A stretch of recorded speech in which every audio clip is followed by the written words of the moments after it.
Aujourd'hui, on vous présente notre Mangatech version début 2024, partie 1.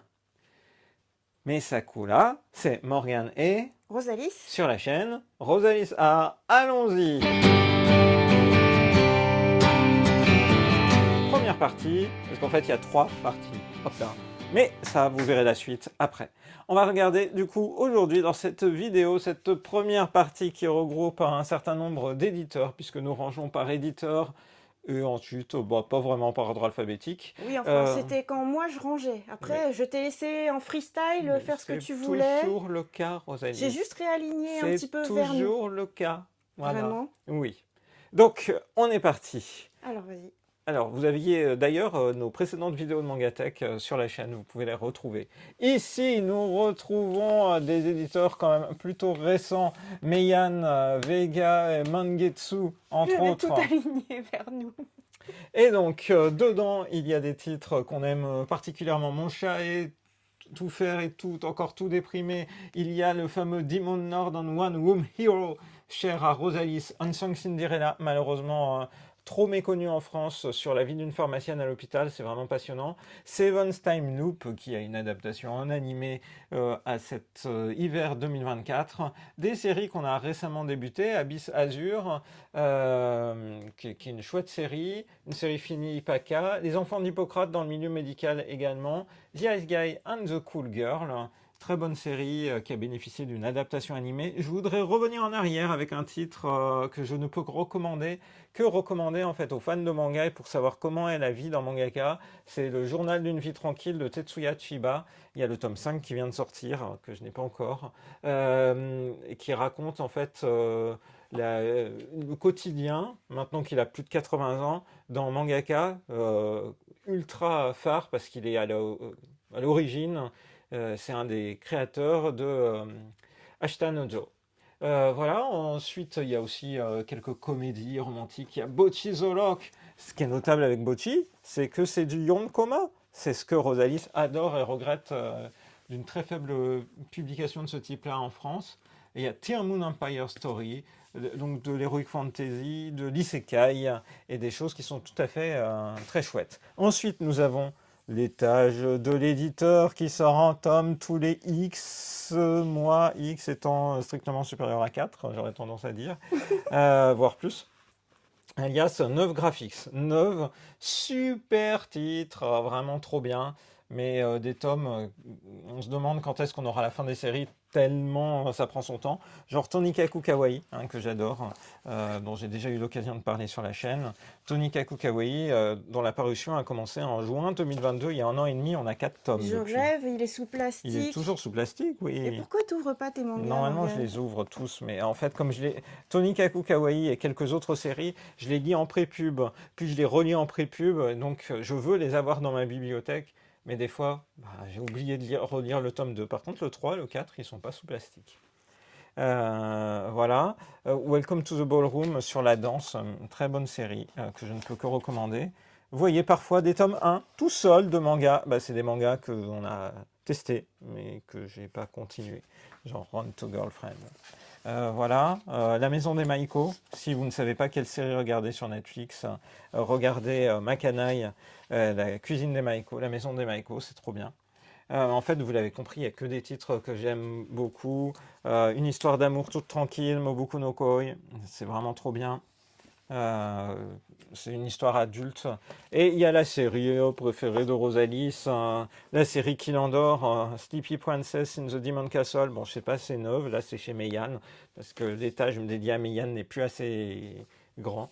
Voilà. Donc il y a pas mal d'éléments de ce type-là comme série. Ensuite, on arrive à des étages qui ont un peu moins bougé, mais un peu quand même. Il y a les carnets de l'apothicaire, enquête à la cour. En fait, Manabooks, j'ai quelques tomes de cet éditeur, et en fait, il est mal rangé, donc les carnets de l'apothicaire va partir ici et reviendra dans la vidéo partie 2.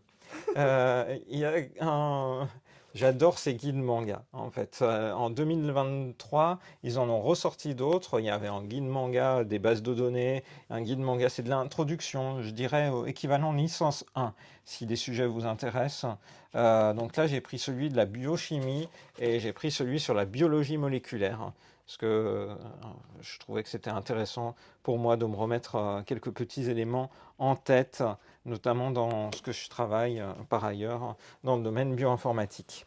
Il y a donc en fait beaucoup de séries qu'on a eu l'occasion de donner parfois, du coup notamment à nos neveux et nièces, mais il y a des séries que je tiens à voir tout le temps, absolument, parmi nous, comme The Seven Deadly Sins ou Four Nights of the Apocalypse, la suite.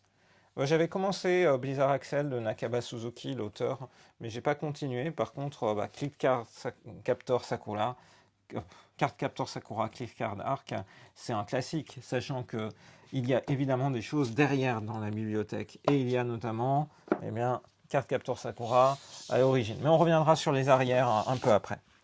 On continue avec la suite. Ici, Pika.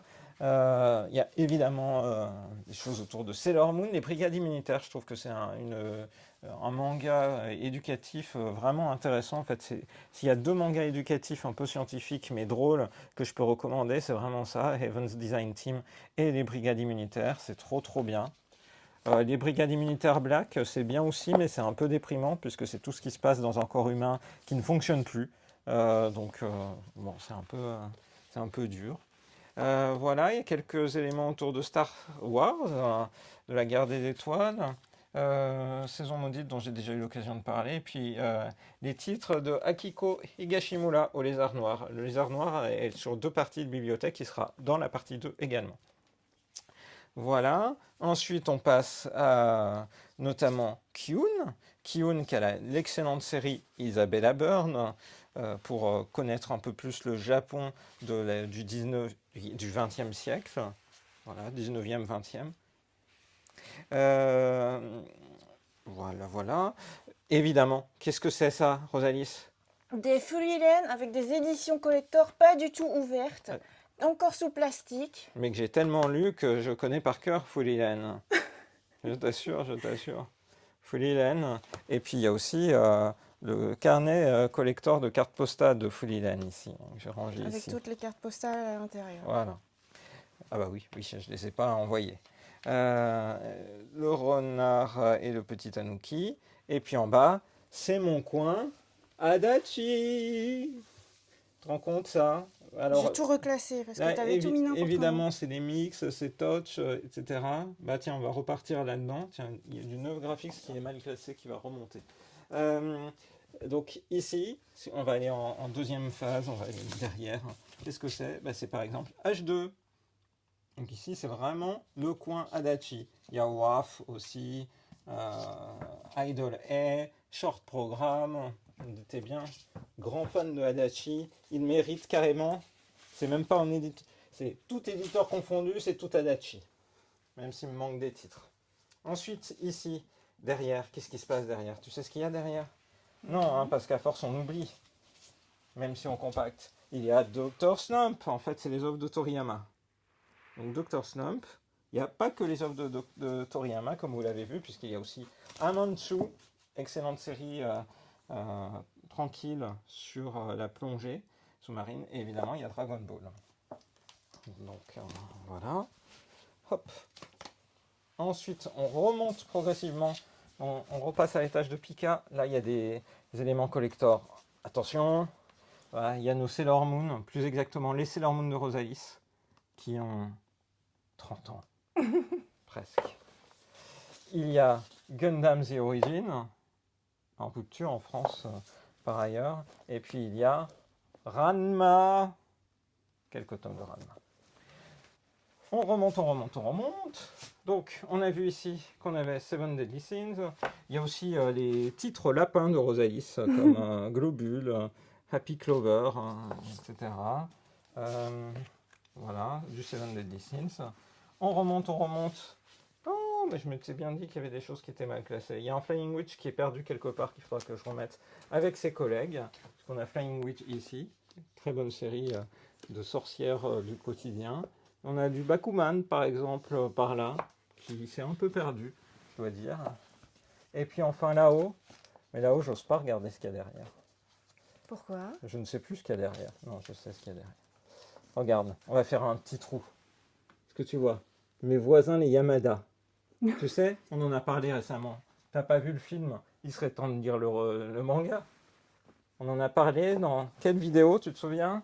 On en a parlé dans la vidéo du grand quiz manga apéro. Ça te rappelle quelque chose? Voilà. Il y a aussi des vieux titres comme Eyes. Il y a Video Girl Eye derrière aussi. J'ai pas pu voir. Voilà. Donc pas mal de titres qui ont quelques années derrière eux. Il y a du Planète aussi. Donc c'est un peu tous les titres patrimoine, on va dire. En tout cas qui ont marqué toute une époque. Ouais, je pense qu'en fait les plus vieux mangas qu'on ait dans la bibliothèque, c'est bel et bien les Sailor Moon. En fait, je m'étais demandé... Ah, ça doit se jouer avec ce qu'il y a là.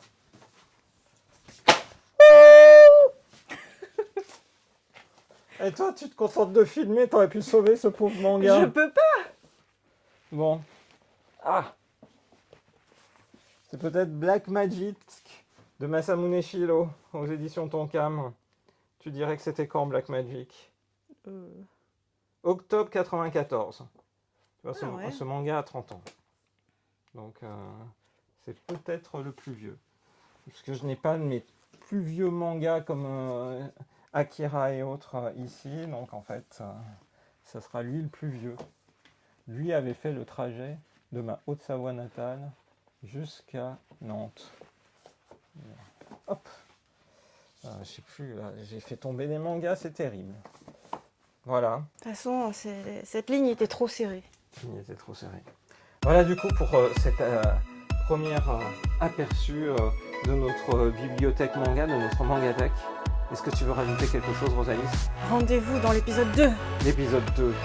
Donc vous verrez la suite. Et on vous donne rendez-vous à très bientôt dans une prochaine vidéo sur la chaîne de Rosalie. Bye.